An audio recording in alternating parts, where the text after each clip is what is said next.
Gold rates. Gold కొనే వాళ్లకు golden shock.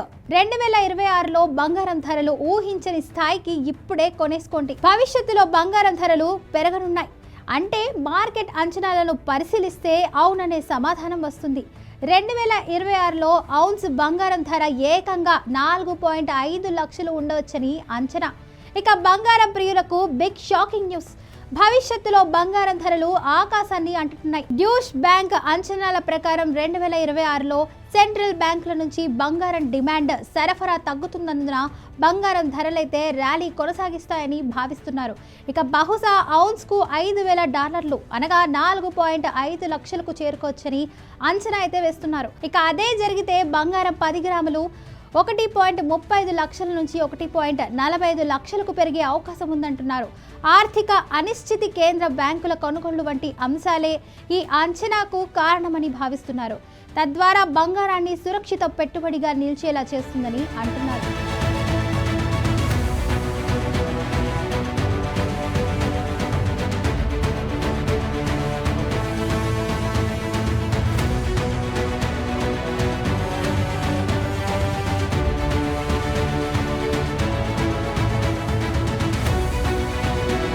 రెండు 2025లో రికార్డు స్థాయికి పసిడి.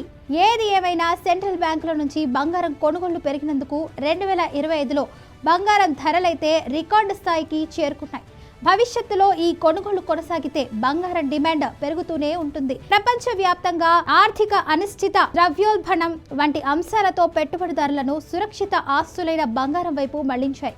ఈ కారణం వల్ల బంగారం సరఫరా, డిమాండ్ మధ్య సమతుల్యం దెబ్బతిని డిమాండ్ పెరిగి బంగారం ధరలు మరింత పెరిగే అవకాశం ఉంది. ఈ అంచనాల ప్రకారం 2026 నాటికి బంగారం ధరలు ఔన్స్కు $5,000 వరకు చేరుకోవచ్చని డ్యూష్ బ్యాంక్ భావిస్తుంది. ఇక గత అక్టోబర్లో బంగారం ధరలు రికార్డు స్థాయికి అయితే చేరుకున్నాయి. అప్పటి నుండి బంగారం ధరలు భారీగా తగ్గాయి. ఇక బంగారం బలహీనంగానే ఉంది. నవంబర్ 4న అంతర్జాతీయ మార్కెట్లో బంగారం ఒత్తిడిని ఎదుర్కొంది.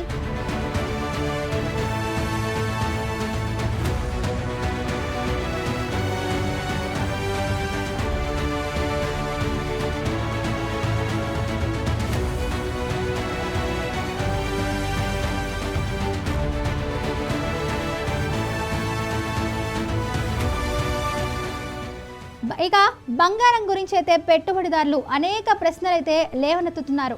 అతిపెద్ద ప్రశ్న ఏంటంటే గోల్డ్ ర్యాలీ ముగిసిందా? ఈ ప్రశ్నకు సమాధానం కావాలంటే గోల్డ్ ర్యాలీ వెనుక గల కారణాలను ఇప్పుడు తెలుసుకుందాం. తగ్గుతున్న డాలర్ వినియోగం, ప్రపంచ వాణిజ్యం, ఆర్థిక లావాదేవీలలో డాలర్ వాడకం తగ్గుతుంది. ఇక డాలర్ డిమాండ్ పై తీవ్ర ప్రభావం చూపించింది. జేపీ మోర్గాన్ రిపోర్టు ప్రకారం ప్రపంచ ఎగుమతులలో అమెరికా వాటా కూడా తగ్గింది.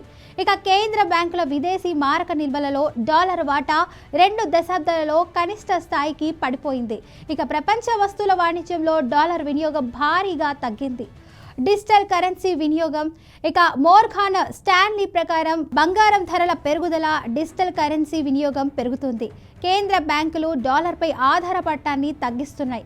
ఇక స్టేబుల్ కాయిన్లు, ఇతర డిజిటల్ కరెన్సీల వినియోగం పెరుగుతూ ఉంది. ఇక ప్రపంచ కరెన్సీ మార్కెట్లో గణనీయమైన మార్పులు ఉండే పరిస్థితి కూడా కనిపిస్తుందని భావిస్తున్నారు. ఇక డిజిటల్ కరెన్సీలు డాలర్ ఆధిపత్యాన్ని గణనీయంగా దెబ్బతీస్తాయి.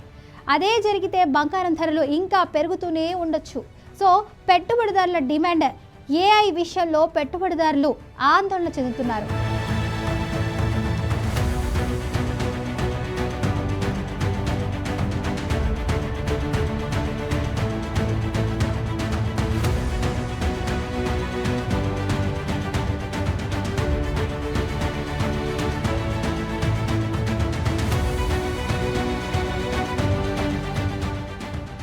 ఇక 1999, 2000 నాటి .com అంశాన్ని గుర్తుకు తెస్తూ కొన్ని టెక్నాలజీ కంపెనీలు స్టాక్ మార్కెట్ ర్యాలీని నడిపిస్తున్నాయి.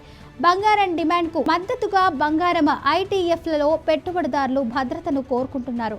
కేంద్ర బ్యాంకులు కూడా బంగారంలో పెట్టుబడిని పెంచాయి. ఇక అమెరికాలో ఆర్థికంగా అనిశ్చితి పెరిగింది. ఇక అమెరికా ప్రభుత్వ రుణభారం, ద్రవ్యలోటు క్రమంగా పెరుగుతోంది.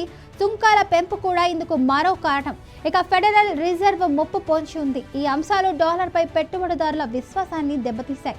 ఇక రాజకీయ ఒత్తిడితో ఫెడ్ వడ్డీ రేటు తగ్గింపు కూడా ద్రవ్యోల్బణాన్ని పెంచుతుంది. ఫలితంగా డాలర్పై మరింత ఒత్తిడిని కూడా పెంచుతుంది. బంగారం ధరల పెరుగుదల కొనసాగుతుందా, లేక బంగారం ధరలు తగ్గే పరిస్థితి లేదని, ఇంకా బంగారం పెరగడానికి అవకాశం ఉందని విశ్లేషకులు అయితే విశ్వసిస్తున్నారు. డిసెంబర్ 2020 నాటికి బంగారం ఔన్సుకు అనగా $4,900లకు చేరుకుంటుందని గోల్డ్ మెన్ సాచ్ అంచనా వేసింది.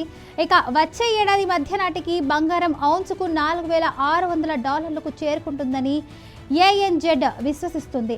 ఇక DSP మెరిల్ లించ్ కూడా ఈ బంగారు ర్యాలీ ముగియలేదని విశ్వసిస్తున్నారు. ఇక బంగారం ఇప్పుడే కొనాలా, అమ్మాలా, ఇక బంగారం ధరలు తగ్గడం పెట్టుబడి పెట్టే ఛాన్స్ మిస్ చేసుకున్నారా? అయితే ఇక don't worry, DSP mutual fund ప్రకారం పెట్టుబడిదారులు బంగారంలో లాభాలను పొందాలంటే ముందుగా ఔన్సుకు $3,860 నుంచి $4,200 వరకు విక్రయించుకోవచ్చు. ఇక పోర్ట్ఫోలియోలో భారీ బంగారం వాటా కలిగిన పెట్టుబడిదారులు లాభాలను పొందవచ్చు. ఇక ఒక్క మాటలో చెప్పాలంటే బంగారాన్ని కొనాలా వద్దా అనే నిర్ణయం మీ ప్రాపర్టీ కేటాయింపుపై ఆధారపడి ఉంటుంది.